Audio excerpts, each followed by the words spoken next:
Hello, everybody already. We're just leaving a couple of minutes more time for people to join. We should have approximately 100 participants, so now there are 29, so we're waiting a couple of minutes more.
Whilst people are still joining, I'll maybe quickly introduce already a couple of things about this session.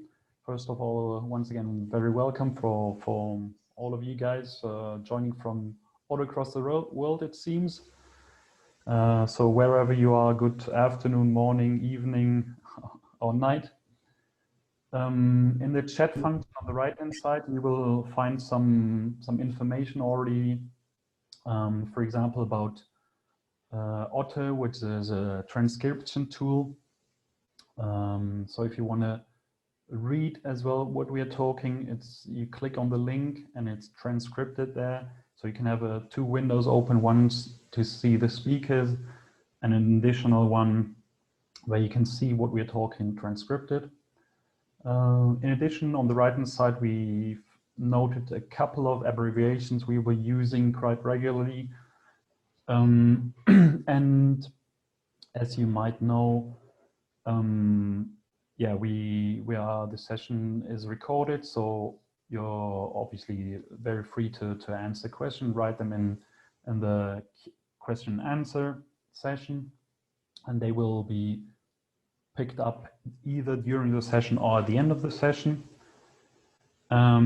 We will record the session, and afterwards it will be shown as well on the website of the Football for All Leadership Program and from CAFE in a couple of days, and we will send it to you as well in a couple of days.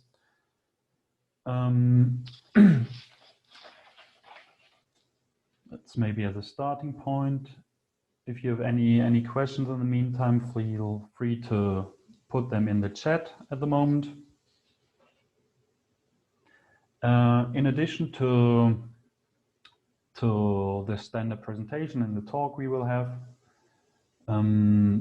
various polls. We will explain in a minute again how they work. Some of the polls will appear on the screen and we just ask you to answer the questions, and some others are on a tool which is called menti.com. We will post the link as well once again. And basically, we would like you to ask at that moment, once the poll appears, to go on the website www.menti.com, either with your mobile phone or with your laptop, and then you can type in your answers on this particular question.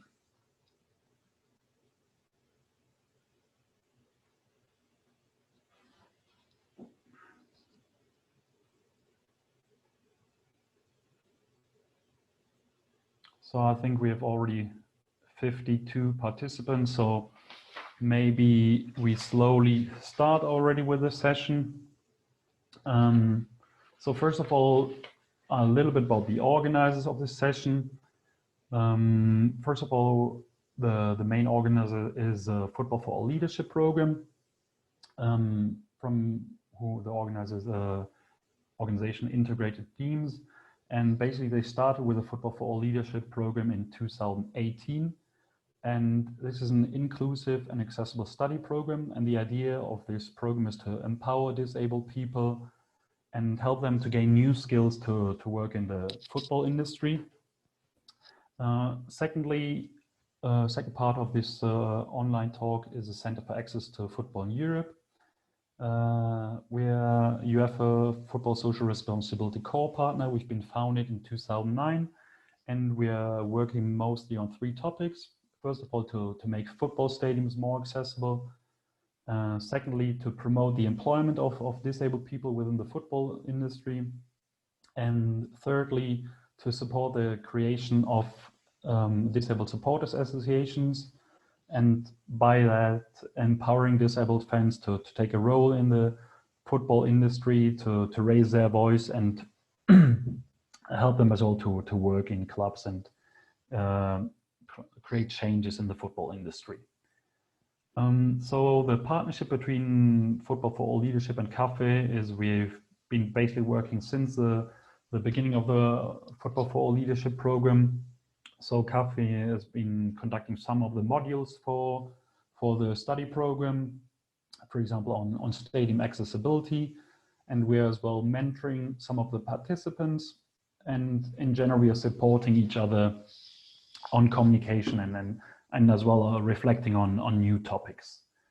So maybe then coming now, as we are still 54 participants, coming to today's topics. So the topic of today is, how are European football clubs working to become more disabled friendly, inclusive practices in European football? Maybe to give a little bit understanding about the topic, about the current situation. In 2015, UEFA introduced into UEFA Financial Fair Play and Club Licensing Regulations the so-called Disability Access Officer criterion. So basically the obligation for all clubs in Europe to appoint somebody to work on access inclusion. And since 2017, CAFE has been reaching out to all national associations and leagues and clubs to promote the development of this role. In the last 3 years, we've been conducting 33 different trainings in 25 different countries. But despite of all of those efforts from UEFA and CAFE, the development of the DO role is still not quickly. So that we have a couple of countries like Germany, Russia, Scotland, Poland, England, where the DO role is relatively well established, but even in those countries, very few of the DOs are full-time employees. And in the majority of all other countries, they're only partially employed or volunteers, or often only appearing on paper. So the DO role, there's still a lot of progress to do. And then on the other hand, we have made various positive progress. For example, the FIFA World Cup, the recent one in Russia, was the most accessible one we had so far. And UEFA is committing as well clearly to access inclusion. And now, for example, for all their future tournaments, they commit to quality sidelines for all of their stadiums. So that's some great progress. But once again, as well, we've launched as well various disabled fan service, and they show, unfortunately, that there's still a lot of things to do. So that a lot of disabled people are still not feeling comfortable to go to the stadium because they're not inclusive, not accessible. So yeah, we are hindering a lot of people to go to the stadium. So the aim of this session is basically to, first of all, show 2 clubs who are really doing well in the area of access inclusion, and hopefully inspire other clubs and organizations to follow. At the same time, we want to talk as well about the negative parts a little bit, and see what are the difficulties clubs face, and as well how governments, how leagues, national associations can support them. And then as well talk a little bit about the link between disability football, which is already at some clubs becoming more popular, between volunteer teams and how this can help to increase spectatorship. Obviously, we will want to talk as well quickly about the role of the Disability Access Officer, and yeah, particularly talk as well about the collaboration between disability access officers and their fans. So now basically we would like you to start with the first poll. So it hopefully should appear very soon on your screen. And the question which we have is basically to ask you, does your football club, national association, league have an accessibility inclusion strategy? So if you talk about your club and you're not working for a club, then it's a national association, or if you're a fan, then just mention the club you are supporting. So does your football club, league, NA have an accessibility and inclusion strategy? So it would be great if you can fill that out on the poll, which should appear on the screens.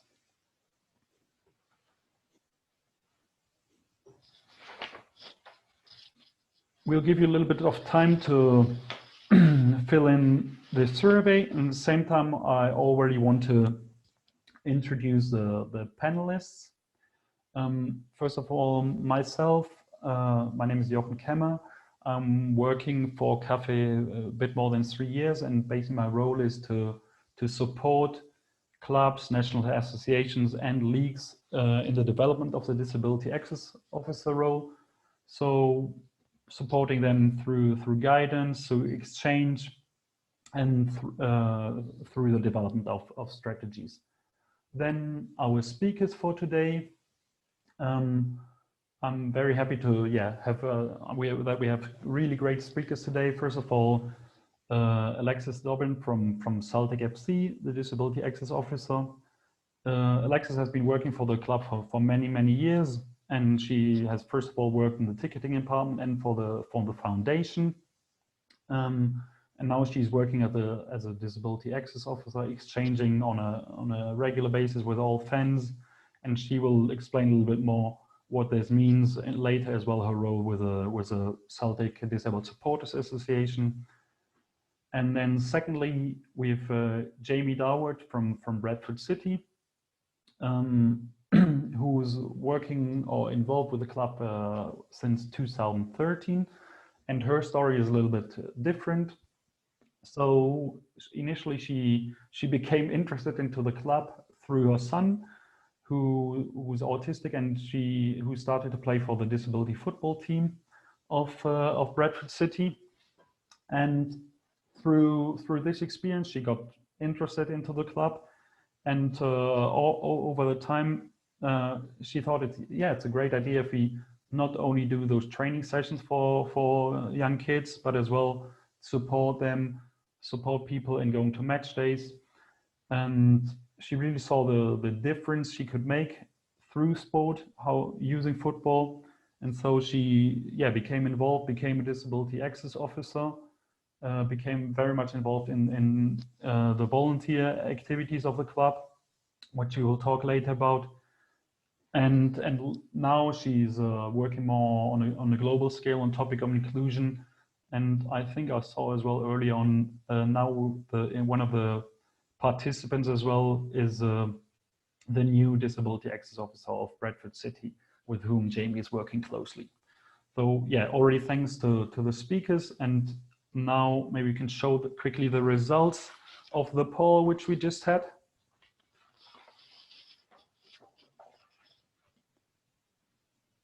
So we see 56% of the clubs and NAs have an accessibility or inclusion strategy. It's higher than I thought, I must admit, but it still shows that a lot of organizations don't have, so there's still a lot of work to do. And maybe to put this into perspective as well, so as part of UEFA's strategy, I mean, they basically helped to fund CAFE 11 years ago with the aim of improving the matchday experience for disabled fans. But as well, based on this, and last year in February, they launched a 5-year strategy together for the future of football. And as part of this strategy, they once again reconfirmed clearly their commitment to accessibility. So one of the four main objectives within this strategy is basically to make sure that football in Europe is available and accessible to all, regardless of disability, background, religion, age, or sexual orientation. And as well to support clubs, national associations in the creation of a clear strategy. Last year, they launched a football social responsibility toolkit to support the national association in creating an FSR strategy. And yeah, this year, basically a lot of organizations started already with creating such a strategy. So maybe coming now with the first question to our panelists. Jaimie, how is it at Bradford? Is accessibility part of the general strategy of the organization, or how do we do? Yeah, no, it's a big part of the strategy of the organisation. In terms of all clubs within the EFL, there's a code of practice for equality and a quality standard that they need to follow. The club takes it really seriously. I think that the work that we've done with the club, the work that we've done bringing in volunteers with disabilities, and there's a lot of other very active supporters groups. We've got an LGBT group, we've got the Bangla Bantams. You know, there's a lot of fans knocking on the door, and it's a very open door at Bradford City. And I mean, you mentioned the EFL. Are there any other things which are pushing you to go in this direction? Well, I think it's not so much pushing, but I think it's some of the statistics. So when I first started getting involved and looking at some of the strategic vision for Bradford City and talking to the directors about why it's a good thing to do, we did a bit of work around the demographic, particularly around people with disabilities. 15% of the population has a disability. And what we did was we took that information and we said, well, out of your fan base at Bradford City, and particularly because fans stay with the club for life, as you know, you've got an aging population, an aging fan base, and disability is more prevalent with age, that those statistics come out. Well, what we identified was that actually if that 15%, if those had been applied to the demographic by age, nearly 18% of the supporters could have a disability, and that was just as many as there were female supporters. So it was things like that that helped to convince the club that this was a good investment of their time. I think also, you know, the cost of not doing and not having a strategy around discrimination claims, that was another area where we were able to say, you know, this is a key statistic you need to be aware of. You should have policies, you should be inclusive.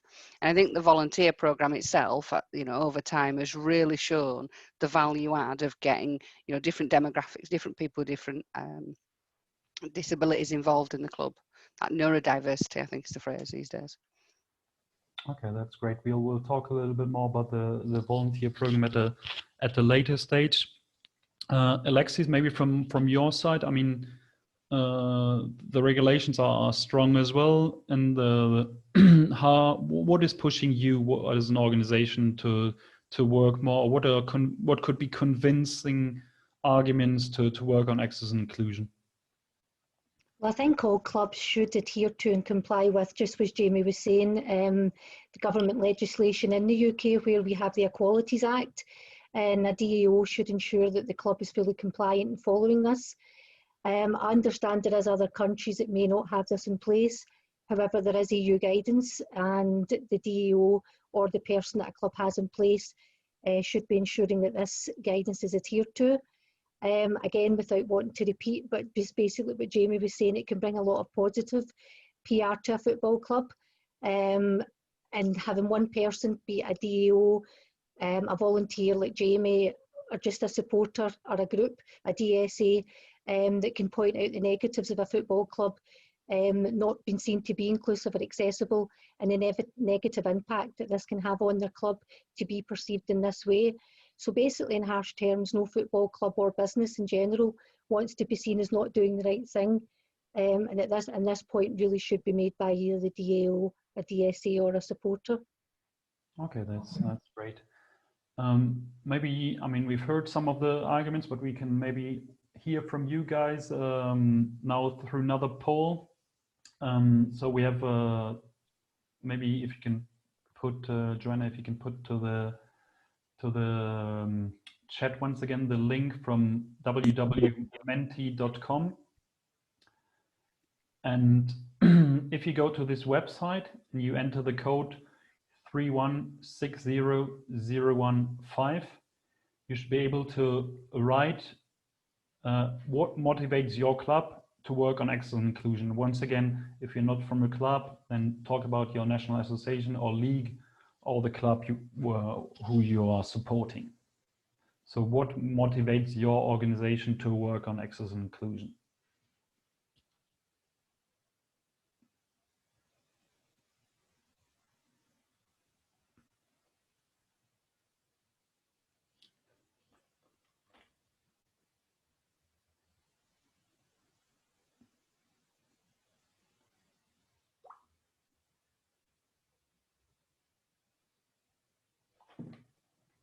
So we give you a little bit of time. In the meantime, we'll show it on the screen already. It's not appearing with your name, but anonymous.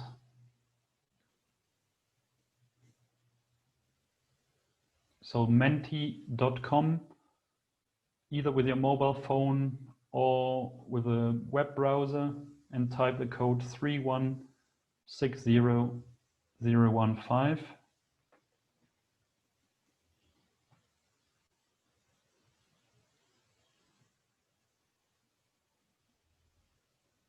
Is it working? Or maybe somebody can write in the chat whether you see the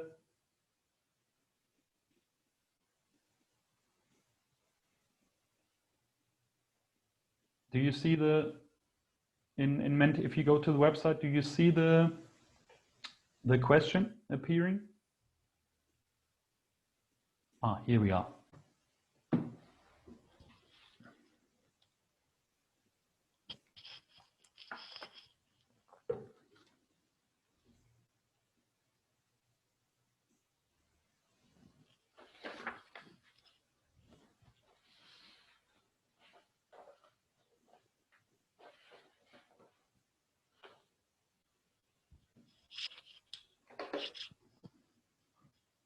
So see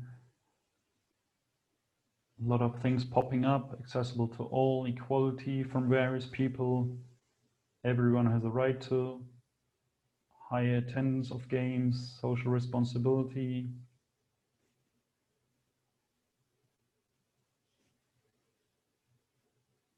laws, CSR to be a leader among clubs. I think that's yeah, very important. And maybe Jaimie and Alexis, in the meantime, you can mention, like, is it for you important, like, that you're better than your competitors, if you want to call it like this? If you unmute, yeah. I think it is very important, just when you're working alongside, for example, the other football clubs in Scotland, you obviously want everyone to have the same values and the same ideas on access and inclusion.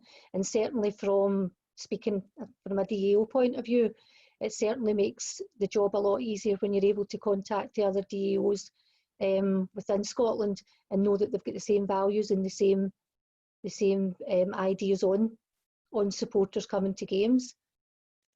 Probably, Jaimie, you would see it slightly differently from a fan's point of view, maybe. Yeah, I mean, all organisations want to feel that whatever work they do is the best. That's a lot of organisations benchmark themselves against others. They want to have a successful programme. I think that for me personally, that's not necessarily the driver for what we do. It's more about the community feel and the impact to the fans that come along and get involved. So it's just a slightly different view personally than from an organisational perspective for me. But yeah, all clubs want to have the market leading programmes. I think that would be fair to say.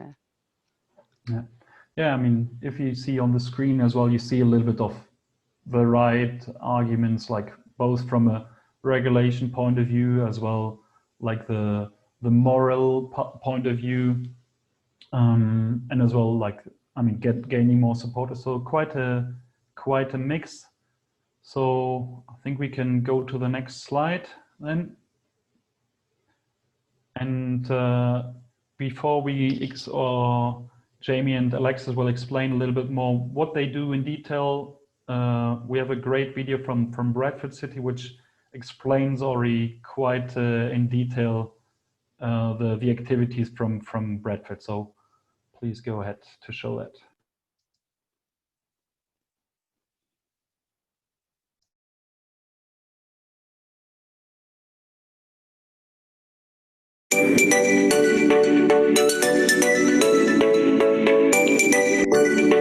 Please show it on the screen.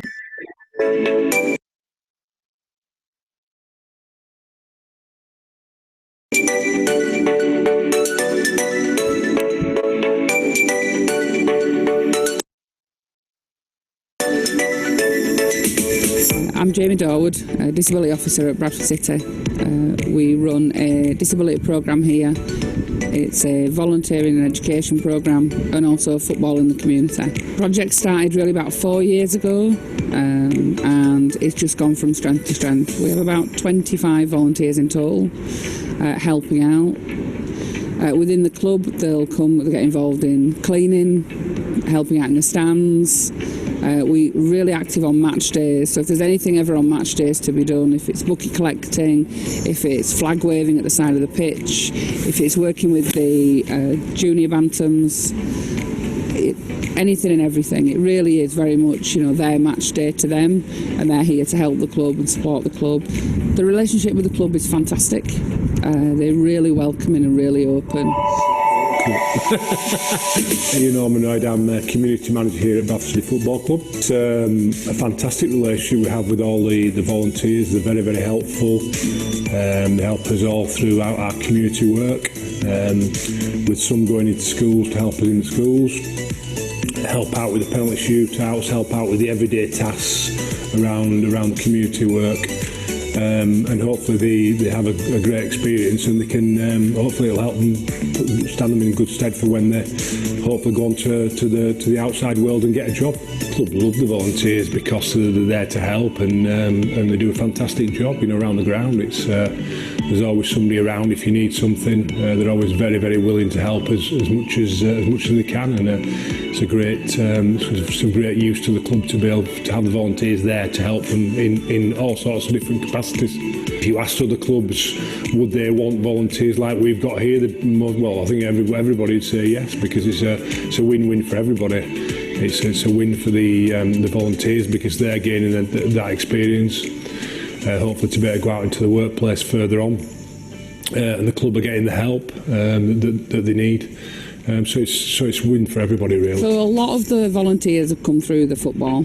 So they will come and join the football club, and they'll come and do their training 2 hours a week with Paul. They're either already existing Bradford City fans, or they start to kind of fall in love with the club because they play for the club and they wear the badge.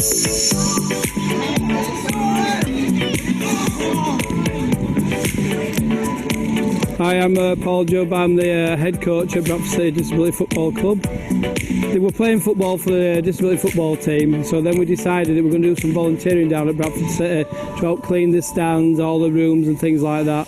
So we asked some of the lads if they wanted to come and join, and we've got like 10, 15 of the lads now that come regular, and ladies as well. So we usually take a group of players and supporters down to watch Bradford City. We go to all the away games that are local, really. We have social events like Christmas parties. We do trips to Cadbury's World, Flamingo Land, all that kind of thing as well. I think the players will tell you themselves that it's probably the only thing they've got really that they can look forward to. So not every Tuesday and Thursday they've got some football to play, and then every week they can go into the ground and help out with the volunteering. I think they just love it and everything they do. It's great to be part of a professional football club, it just gives you that added extra really.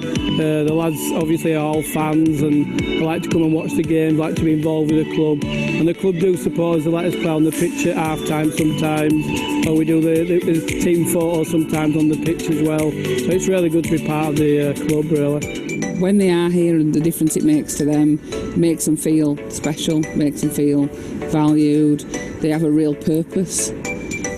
We have a number of participants who, in reality, the support that we offer is so specific. They couldn't get that support out working elsewhere. So they come here because this is a safe environment for them, an environment they feel really familiar with. They know everybody that's here. We've spent years getting into a situation where they feel safe, feel comfortable. They've got an assigned person that they can go to if they've got any problems or any issues. And you don't get that out in the workplace. Matty was one of the first volunteers at the club, came on a work experience and then just kind of got engaged with it, loved it, and then started coming and helping out every day. He would just say, you know, I'm at home, I've got nothing to do, I'm in my bedroom, I'm stuck there. All I've got is football, playing football, going to Bradford City. That's it, that's all he had. His dad had died, and Paul had kind of taken it upon himself to start ferrying him to and from the football. And all he wanted to do every day was kind of go with Paul maybe and help out at the club, because he absolutely loves Bradford City. And he would nag and nag and nag and nag, when can I come and help out? And we got involved with the club, spoke to David Dowse, it was at the time, and you know, asked him, could we bring someone in to volunteer and help out, come one day a week and just participate in a volunteering programme. And eventually I caved in and let us send Matty in one day a week, and he worked with one member of staff. And then it just went from strength to strength. So 4 years later, Matty's now here every single day. Every day he can. I think he would sleep here if he could. Gets involved, helping out. He's got his own little rota. He's got other volunteers now that help out and work with him. He's got friends. He's not stuck in his bedroom at home, which is where he would be. And he comes, and we created this kind of supported environment for him to come. He hasn't spoken to me in the 5 years I've known him, but I'm told that when he's here with some of his friends, he does speak. But that's a big difference. I think if you were to ask any of the volunteers what it means to them, this is their absolute life. Anyone really that's involved in the disability programme, they absolutely love to be part of Bradford City, to be part of the Bantams family, as the phrase goes. It's everything to them. They love to come here every morning, every night. The club love having them here. It's not some token gesture, but it makes such a difference to their lives as individuals. Gives them a purpose, gives them opportunities that they wouldn't have. Some of them have moved on to jobs from being here volunteering. Just being able to be here and be a part of it, and it's such a big difference for them.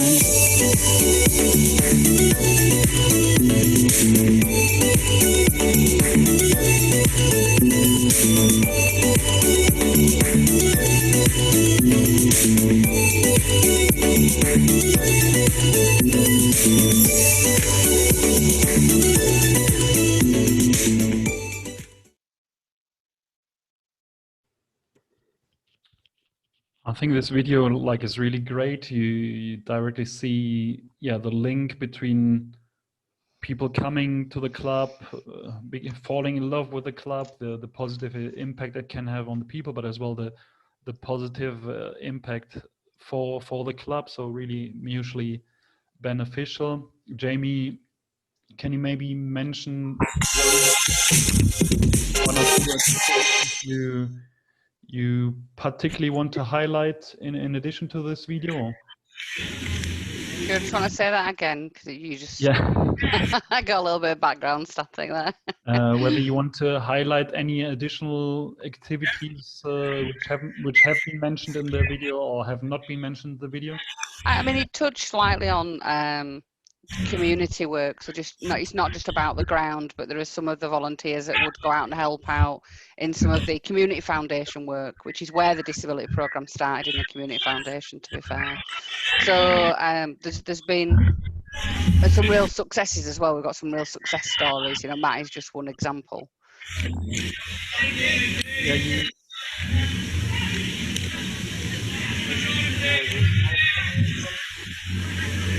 hope you can still hear me. Maybe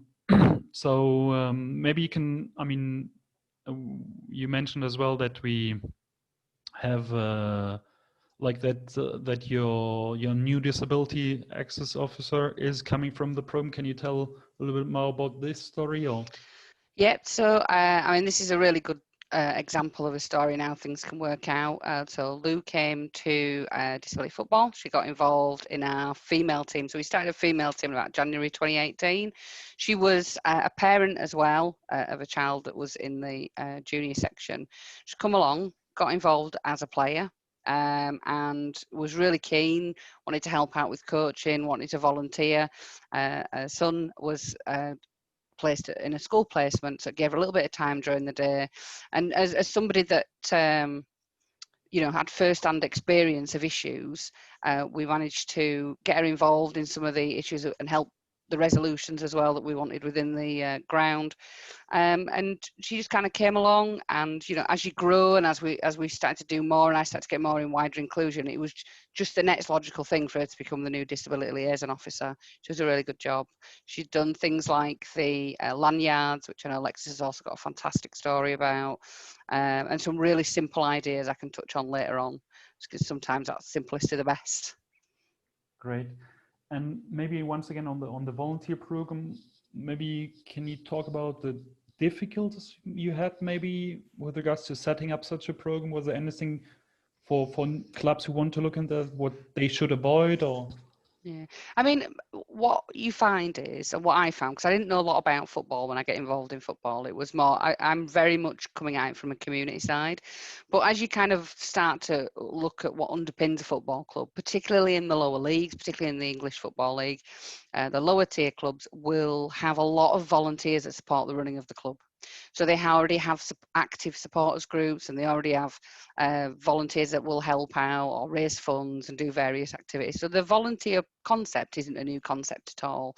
But what is different about a program like this is that there are very specific support requirements. We started off quite small with one person, so that enabled a one-to-one situation.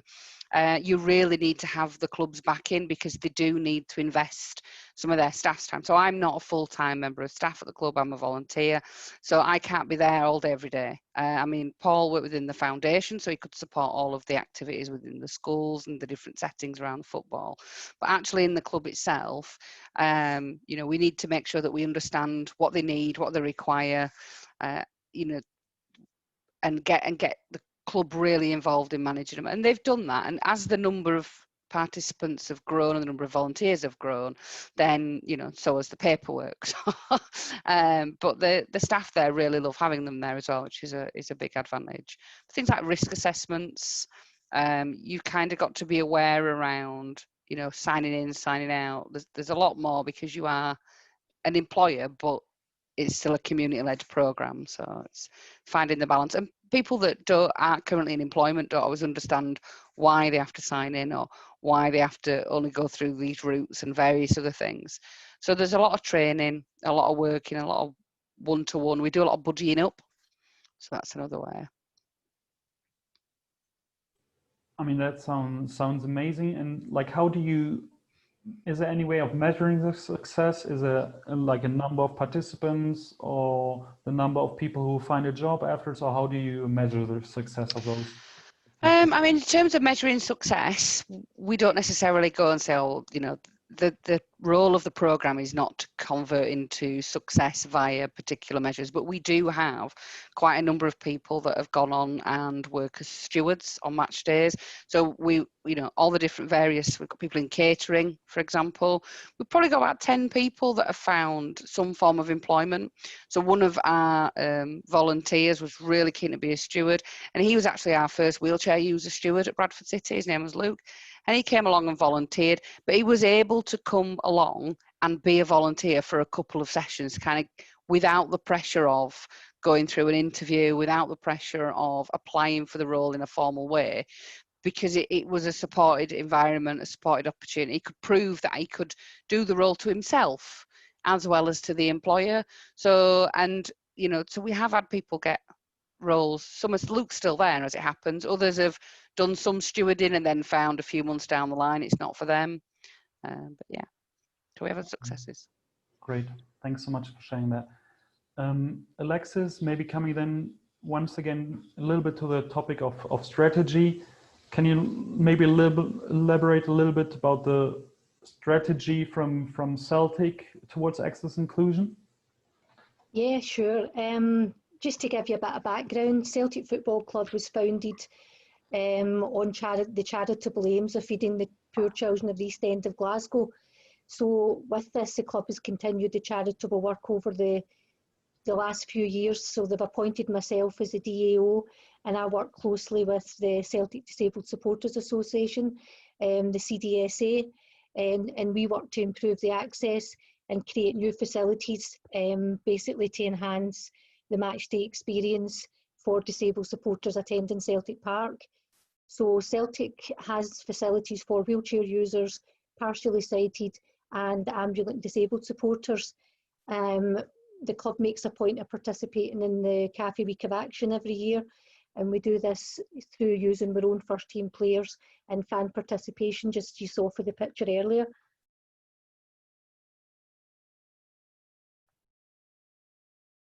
Oh, sorry.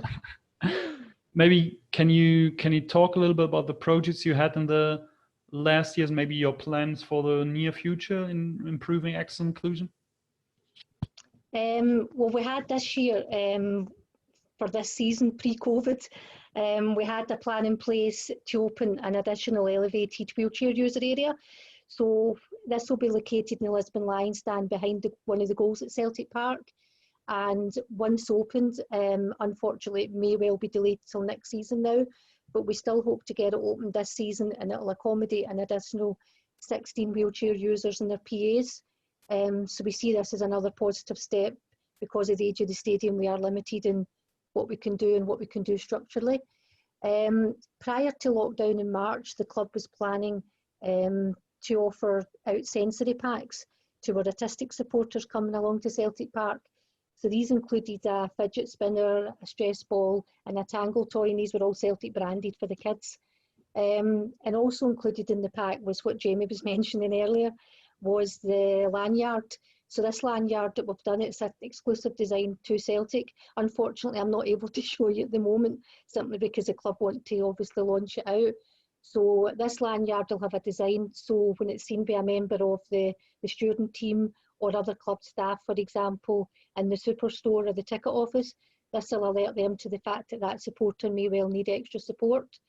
And then we're also looking to roll this out to supporters coming along to Celtic Park with invisible disabilities. We're trying to do a wee bit more work aimed at these guys that come along, or these supporters. So again, this will alert the staff, and it'll also get spread out to our retail shops. So even if they're not in Celtic Park, if they're at any of the retail shops, like Celtic shops in Glasgow are out with, the staff will be made aware that these supporters may well have a disability that isn't obvious. So we're hoping that this is going to be something that improves the experience for people coming along, as I say, and even visiting Celtic shops out with Celtic Park. Right. That's really what we've done for this season. In the last couple of seasons, we opened a new ambulant disabled area, and this accommodated an additional 80 ambulant disabled supporters and their PAs. This gave them lounge access to low-level kiosks and stuff. And in November 2018, the CDSA were behind Celtic becoming the first football stadium in Scotland to install a changing place facility, and this has been massive for the club. Great.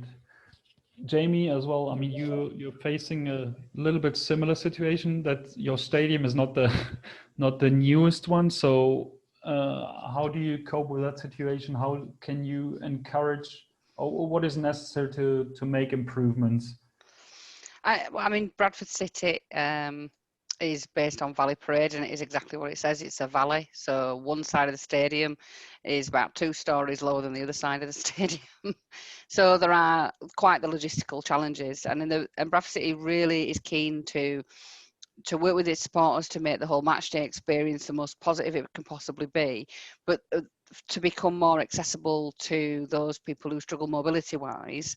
That's where we kind of would need more significant investment in terms of, money and investment, and unfortunately in the EFL clubs in the lower tier, there just isn't that kind of money to invest without, you know, some legislation that would kind of force a hand. And it's not because nobody wants to or nobody thinks it's the right thing to do, but when you're faced with budgeting choices, and particularly, you know, think about where we are now with COVID-19 and where football revenues are, you know, they think about players on the pitch staying in their leagues, and that takes priority even over staffing costs sometimes, as we know. So but we do a lot around the actual experience itself, and we make sure that at each side of the stadium we have got accessibility, or we try and educate supporters to know to go to the right parts of the stadium, which is the biggest challenge really, because you can't get all the way around it. It's just not flat without going up and round a street, to be fair.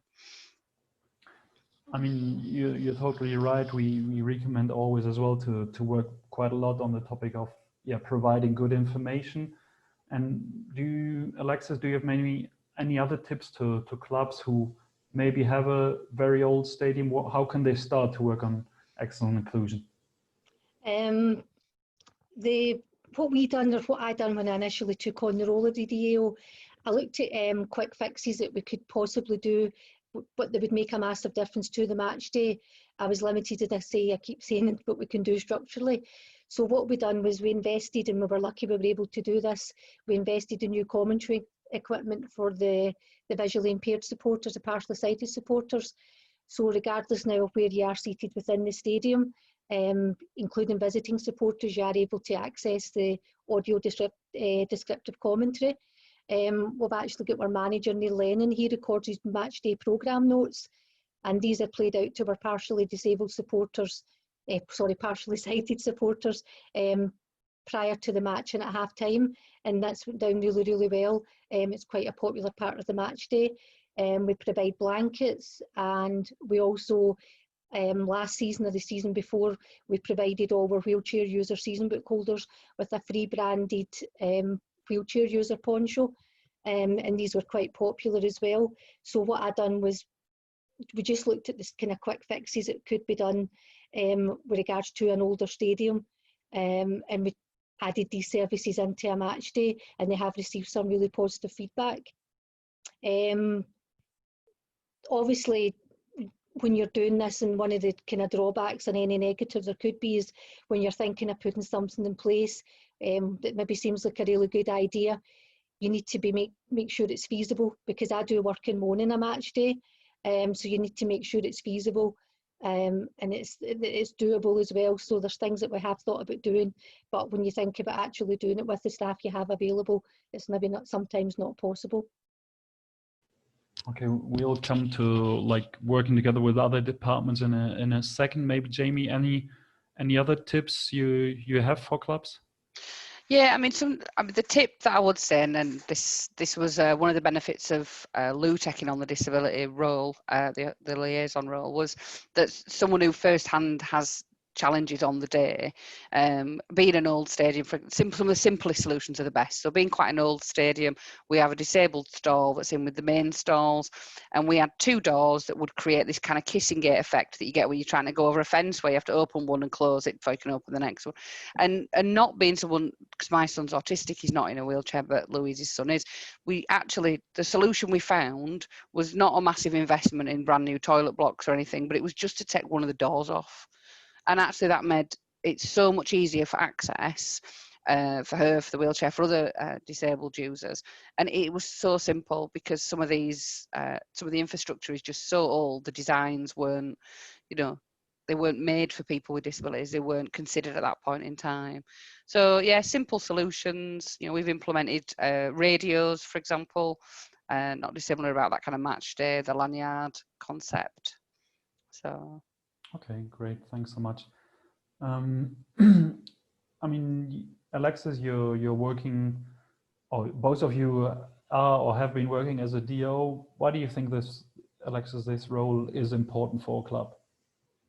I think the DA role is vitally important. The main reason I think it's important, I think it gives disabled supporters initially a point of contact. So it means the CDSA and the other supporters have got a main point of contact that they can speak to. They can raise any concerns that they have. But the most important thing I feel it does, and I think Jaimie agrees with me on this, is it gives the supporters a voice. From a club point of view, which is slightly different from probably the way Jaimie would see it, it provides some positive PR for the club in hiring a DAO. Certainly it shows the club is more inclusive and that they're interested in the needs of all supporters. And I think a club with a DAO facilitating the match day experience hopefully will encourage more disabled supporters to come along to your stadium. Jaimie, how do you see it? What was the reason the club appointed you as a DO? I think the EFL brought out the requirement for a disability liaison officer within the stand. I'd already been quite active in supporting the club in various things, and we'd done a few events already. And I think it was quite sort of forward thinking of the club at the time, because a number of clubs just gave the title to somebody who already had a job.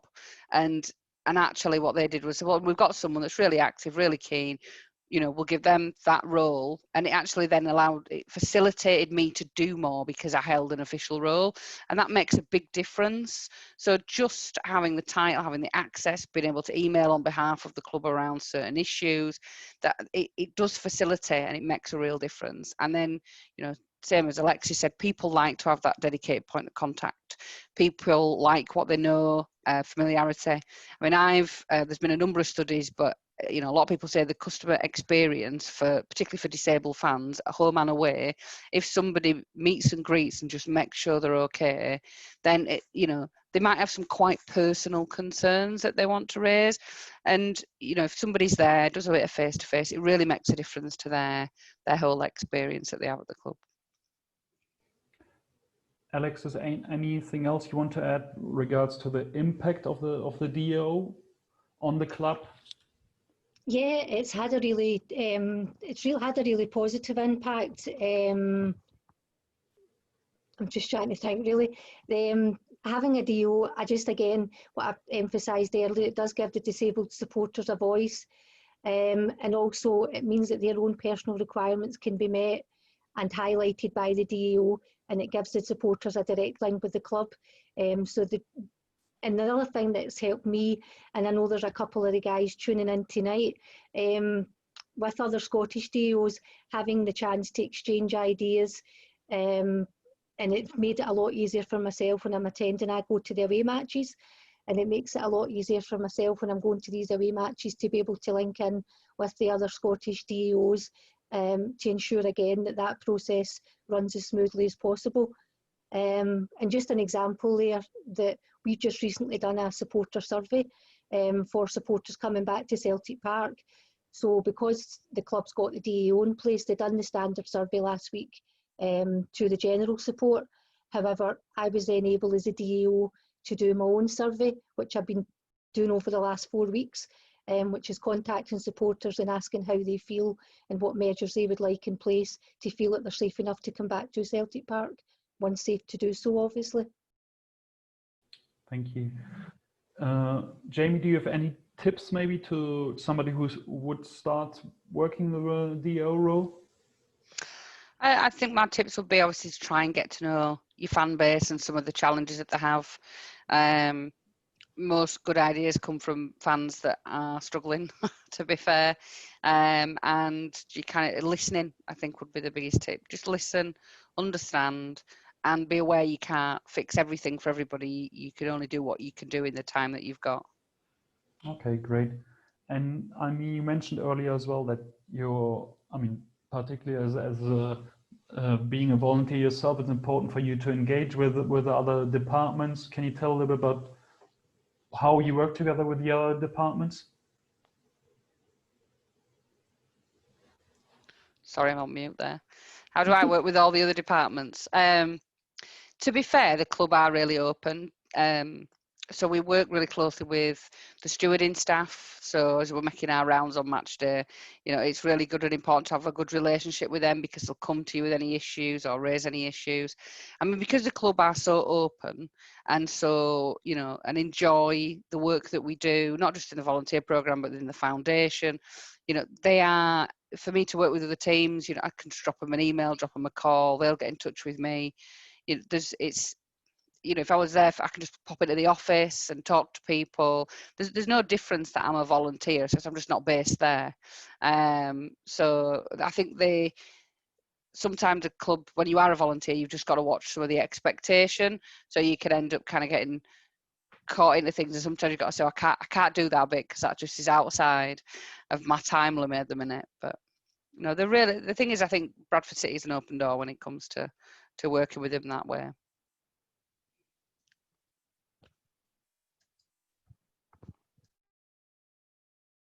Jochen's on mute again.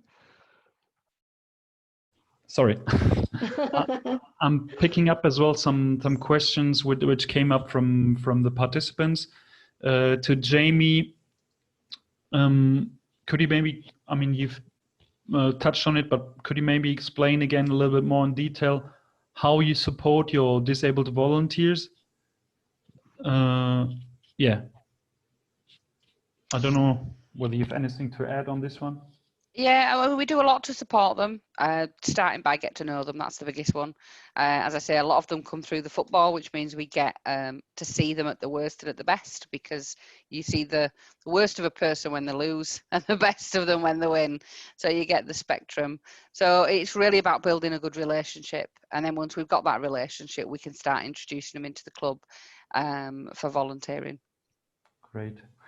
And switching back once again to the discussion or the topic of working together with your colleagues, Alexis, like, do you think it's difficult to convince your colleagues to work on excellent inclusion? And how do you try to convince them? Yeah, it is possible.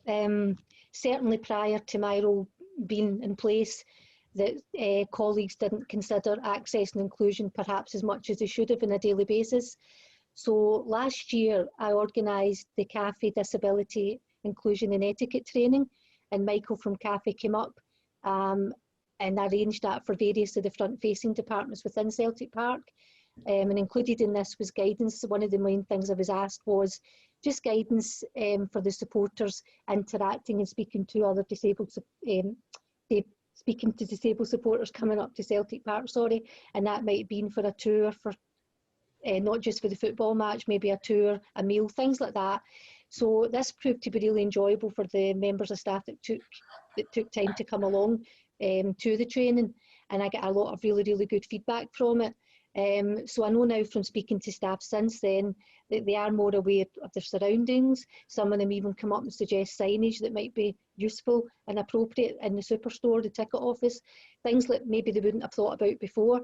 And also they feel themselves are now more confident in speaking to disabled supporters that come along to Celtic Park, or just disabled people just visiting Celtic Park. They don't necessarily have to be coming along to attend a football match, and they don't see it as a challenge that they maybe would have seen it as before, because they feel a lot more confident in how to do it. And besides of those trainings, I mean, do you have any additional activities? Like, do you try to get people involved, like or talk to them when you're at lunchtime, or how do you do that? Yeah, well, we have a kind of staff canteen, shall we say. So when they see me coming, they know that access and inclusion is always going to be mentioned. So yeah, it certainly has become more prominent within Celtic Park, and it's certainly something now that even through the DSA, when I do meet with the DSA, the CDSA, they come along to Celtic Park, they come along to the stadium, and we have our meetings there. So the staff get to know Peter, Kevin, all the other committee. So there is a definite thought process now where it is more prominent than it ever has been, probably over the last 4 or 5 years. Okay, great. And Jaimie, on your relationship and work together with your colleagues, can you maybe tell us a little bit about the impact of the other club staff or your volunteers on the match day experience? I think one of the biggest impacts that I've seen in the time that I've been at Bradford City is by having the volunteer programme, by doing all the activities we've done on match days. It's made a real difference to the way generally that staff perceive people with disabilities, full stop. because, you know, anyone that hasn't had an experience, doesn't have a family member that's got a disability, and you'd be surprised how many people that covers. You know, they might have had preconceived ideas, and all that they see now is very proud, really happy, really invested, dedicated, you know, people that are coming and helping and want to be part of it. And I think that impact can't ever be underestimated by changing perception. So that's the biggest thing I think that comes from it. I also think that because we are kind of volunteers, people feel comfortable just giving you a quick phone call, asking you a quick question. How would you tackle this? How would you approach that? Sometimes by not being an employee or a peer or a colleague, you know, sometimes, you know, there are, you know, you don't want to necessarily say, well, you don't know. But if it's just a quick, you know, non-social phone call to Jaimie rather than, oh, I need to raise it with my line manager, then that works. I mean, it's also a very small, close-knit team at Bradford City. There aren't a lot of staff there either. So, you know, they tend to, you know, if there's an issue that needs to be resolved and it's relating to disabilities or inclusion, they tend to, you know, oh, that's Jaimie, all that sort of stuff, because everyone's got to stay in the lane because we've got a lot to do in their areas. I mean, I totally agree. I mean, we recommend as well that the DAO is the main point of contact and advising all other departments. But obviously, I mean, it's good to hear as well that you're not working alone, because I think that's a little bit complicated. Yeah, sorry, go ahead. No, I was just going to say, it is very much an advisory. As I said, and I suppose Alexis might find this a different experience, but because I can get involved on match day, all day, you know, every match day, but I can't get involved during the week. So if they want to do initiatives or they want to push things forward, I can advise and I can give guidance and I can support, but the club does have to run with it effectively. So yeah, because what we can sometimes find more so, as I say, over the last year or so, if we've got a disabled person coming to Celtic Park, for example, last year I had someone that was coming for a meal, and the family wanted to bring the wheelchair user along prior to the meal itself. It was quite a big occasion for the family, so they wanted to be ensure that the access was there, that the access was going to be easy enough, there would be no problems on the night when they were attending the restaurant and stuff. So I done a walk round with them and I showed them exactly where they would park, from there how they would enter the restaurant, the lift facilities, and from there on the access for the restaurant, etc. So that made the family a lot more relaxed about coming along to Celtic Park for that evening. As I say, it was a big occasion for them, so they were a lot more comfortable just knowing that this is step by step how it would all work for them. So as I say, just like yourself, Jaimie, it's not just about the day of the game or the football.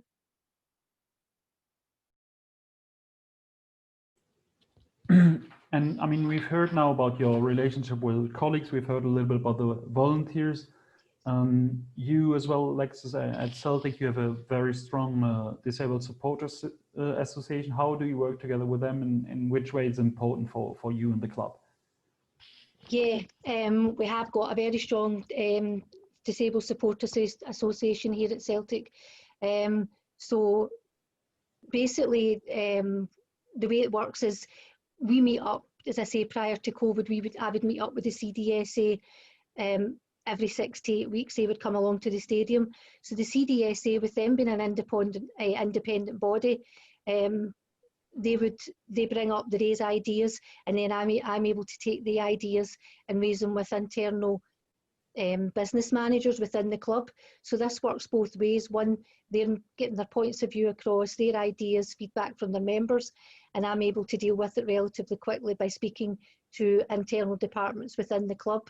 And we've built up a really strong relationship, and I've got a good relationship with the guys. And like, is there any feedback which has been particularly valuable for you, or how do you collect feedback as well?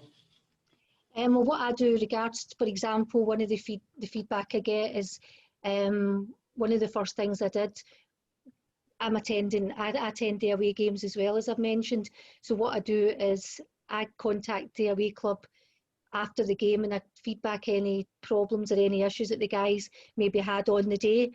So I contacted supporters that attended that away game and I get the feedback, problems, positives, negatives, and I feed that back to the away club. We worked together, and we hope that that would ensure that nothing would happen again in the future. There was no issues in the future for any future games.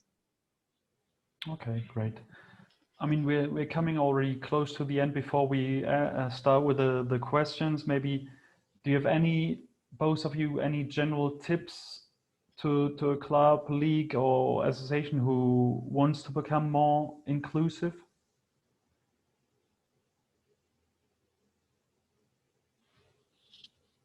Maybe Alexis to start, or whoever feels more comfortable.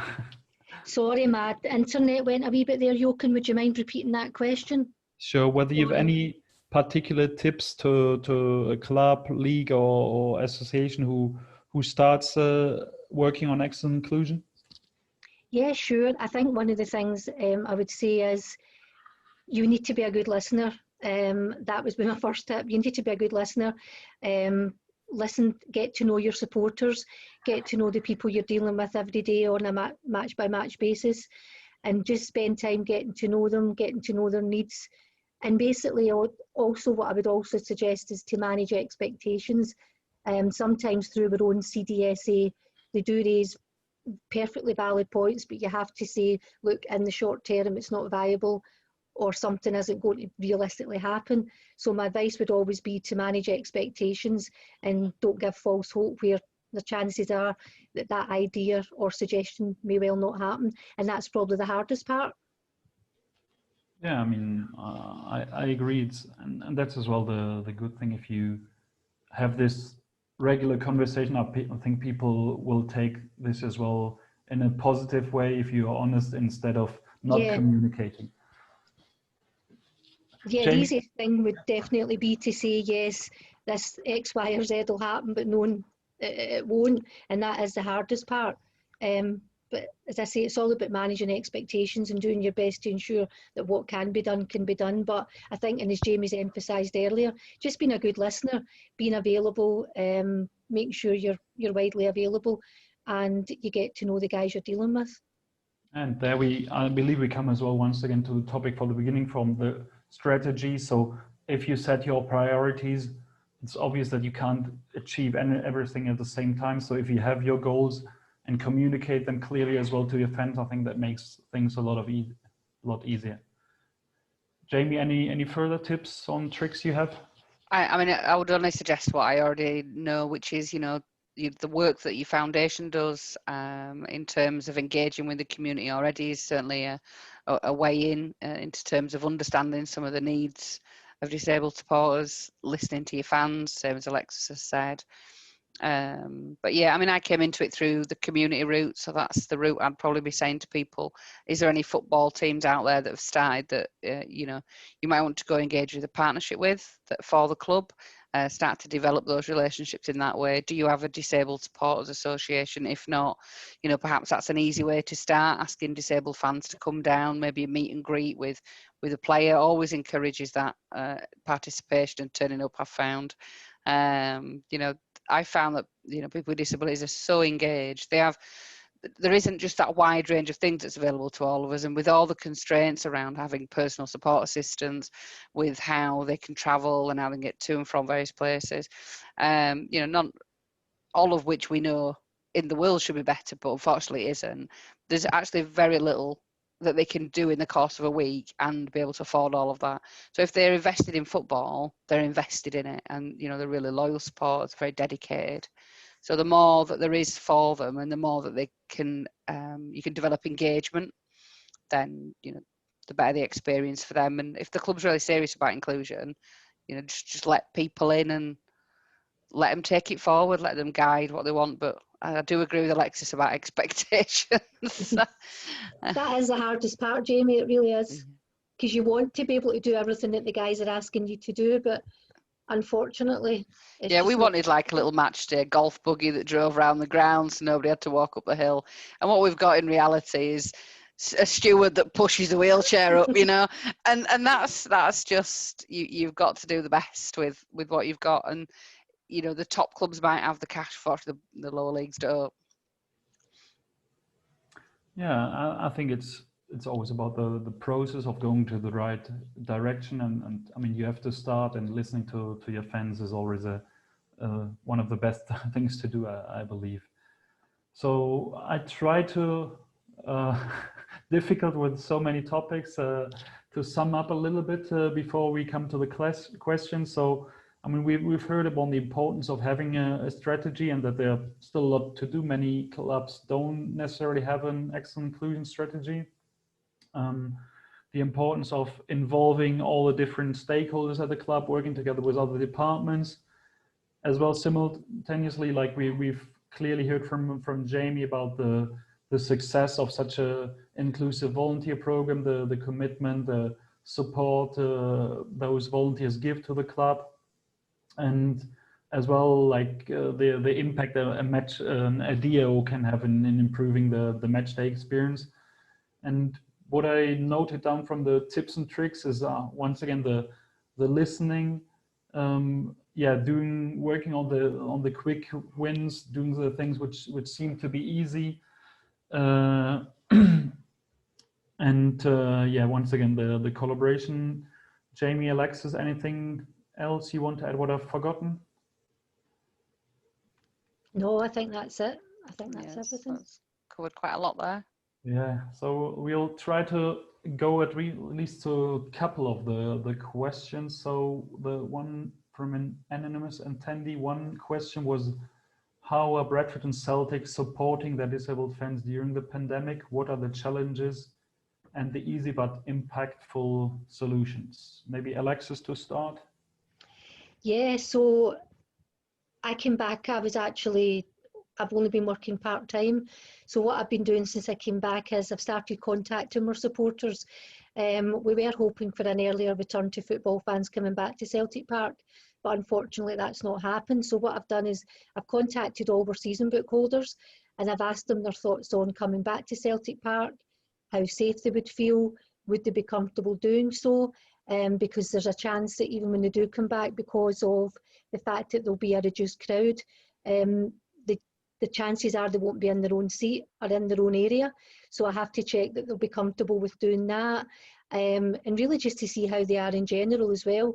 And I've been phoning around a few of them just to see in general how they're keeping and how they're really getting on in these really difficult times, because we don't know when things can get back to some sort of normality. So I wanted to try and gauge an idea of who would be comfortable coming back and what we can get in place prior to them coming back that will make them more confident.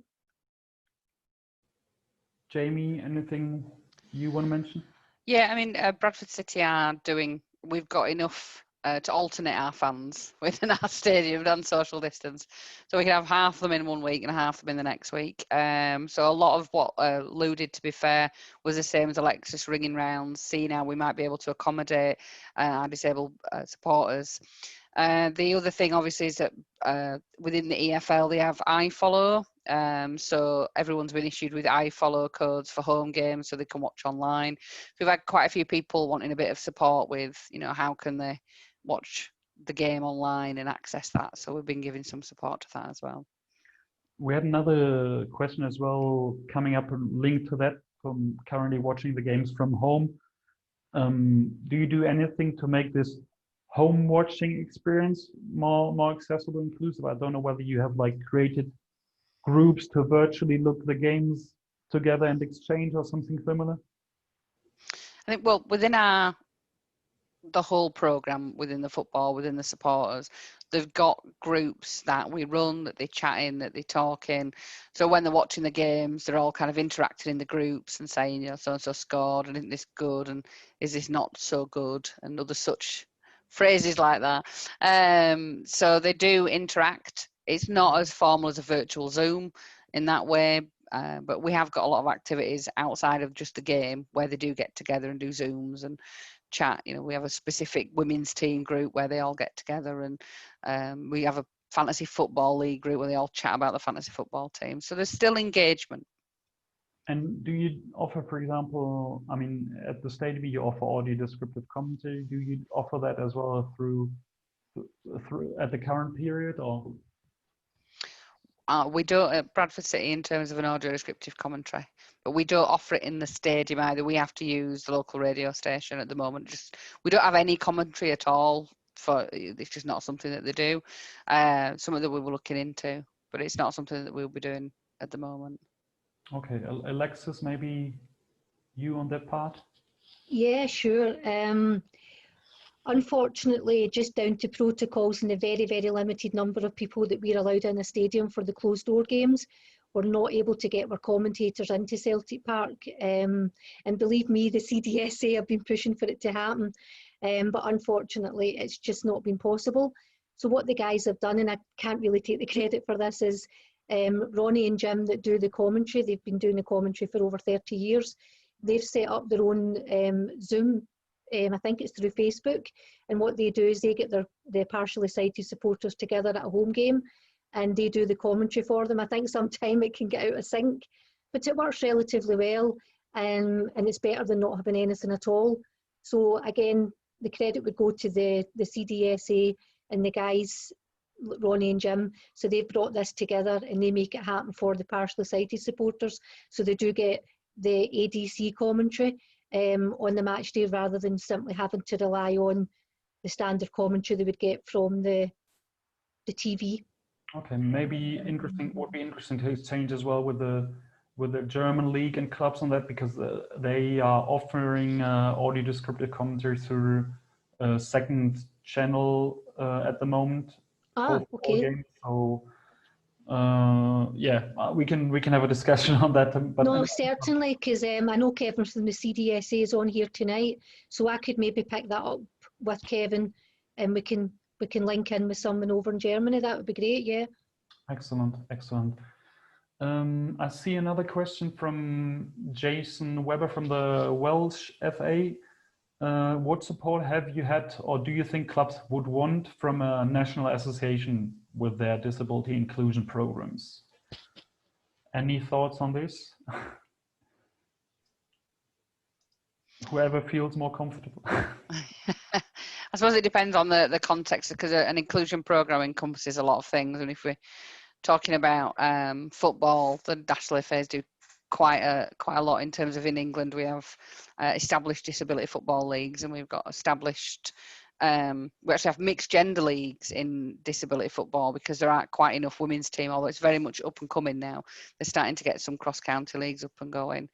In terms of support, I guess it's just kind of about listening to what can allow as much participation as possible and as much opportunity as possible from a football perspective.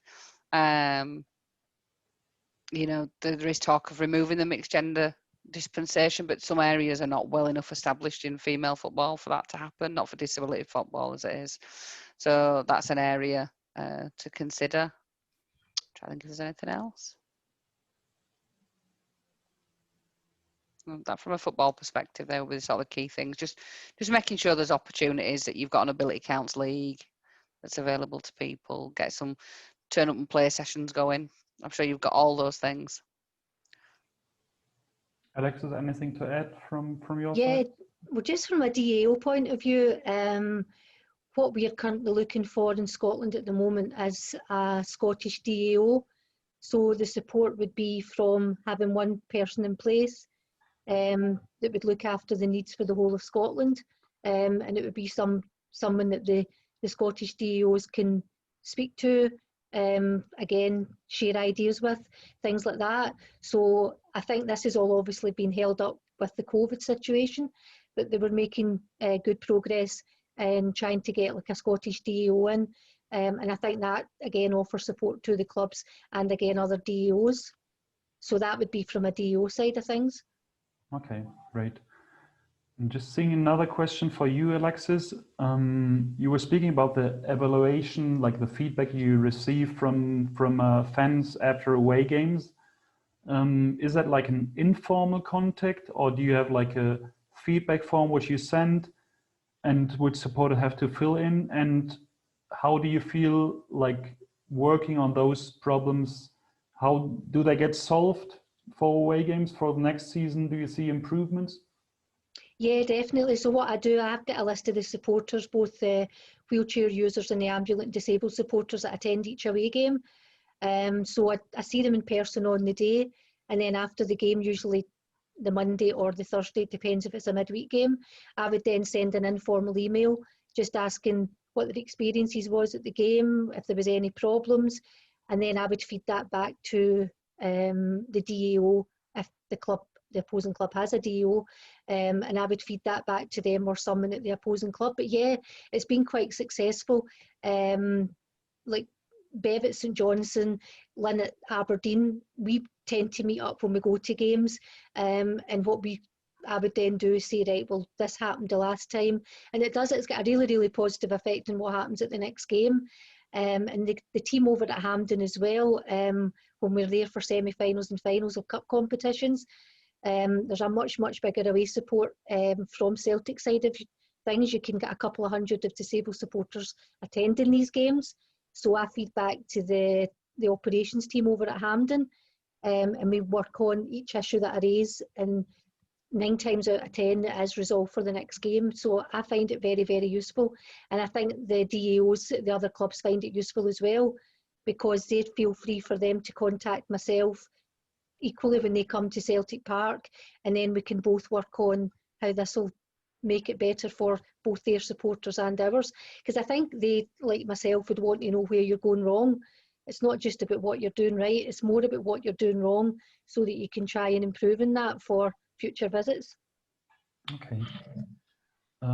Maybe 2 last questions which came in, like from Peter Sarungi, asking about do you give disabled people as well the opportunity to show their, or to participate in other activities than football, like or in other sports at the organization, or is it, or are you only football based with the like training programs?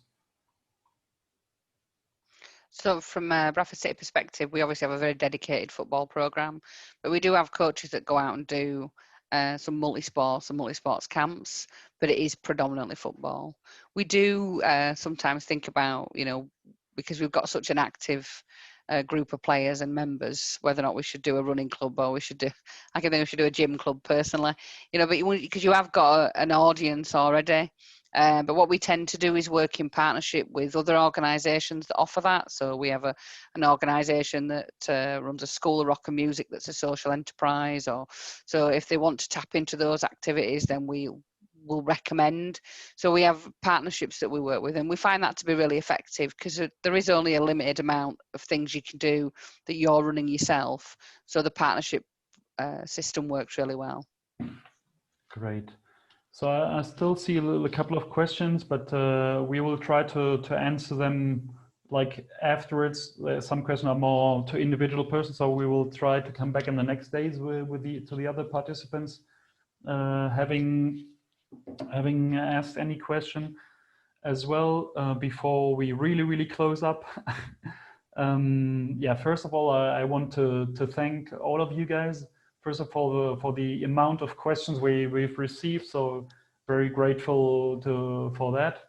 In addition, obviously, a very big thank you to Alexis and Jaimie for the great discussion we had and the preparation in the past week. So yeah, really thanks a lot to you. On a general point of view, we will, like as I mentioned in the beginning, we will share the video as well on the website of Football for All Leadership Program and Cafe in the next days, and we will send a follow-up email to all participants as well. And there will be as well a variety of other online talks coming up as well about topics we've touched. Jose, maybe you can share at least the information about next week.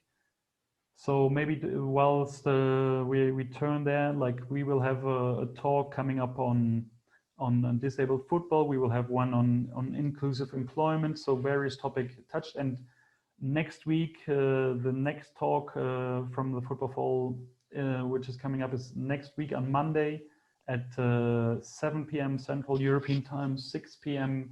UK time. It's on the future of disabled football, and as speakers we have Terry Ritchie, Inclusion Manager at Liverpool Foundation, Stuart Sharp from US Soccer, David Sturton from the International Blind Sports Association, and Donald Bryan from Power Chair Football. So if you haven't registered yet and you're interested in the topic, feel free to do so. I don't know, Jaimie, Alexis, any further words from you? No, just from a personal point of view, I'm just looking forward to football stadiums getting supporters back in safely. I think it's something that we're all missing right now, and I just really can't wait to the day to get our supporters back in safely to all football stadiums, because I think it's something that's definitely missing, and it is certainly in the UK, Jochen, it's a really, really big topic at the moment, and there is a bit of pressure on the governments to try and get the football fans back in, and I think it should be taken into consideration how much, especially for disabled supporters, that maybe, as Jaimie said previously, their main outlook in life is going to football, their whole life's going to the game, being involved in football, and they're not getting that opportunity at the moment. So I think just keeping things up to date, I think it's massively important that we get fans into football sooner rather than later. Yeah, we all hope, and maybe for those who don't know yet, we have CAFE has published a guidance note on our website as well with regards to the return of disabled spectators to games. So please feel free to have a look at this as well. And I saw some comments as well about the exchange of clubs. On our website, we have a DAO portal as well. And there's a link to two networks on Facebook and on LinkedIn with the idea of people that people exchange on those networks. DAOs can exchange and get in touch with other clubs and learn from them.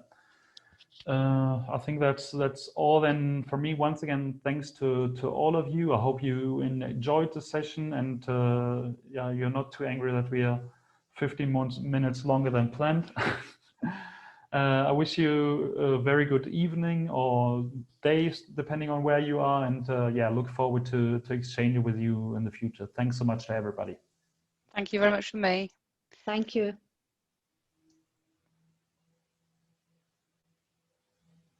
Thanks to everybody. The video with caption will be on the Integrated Dreams YouTube channel. So thanks again, and we are closing the meeting now, so video will be online very soon. Thank you.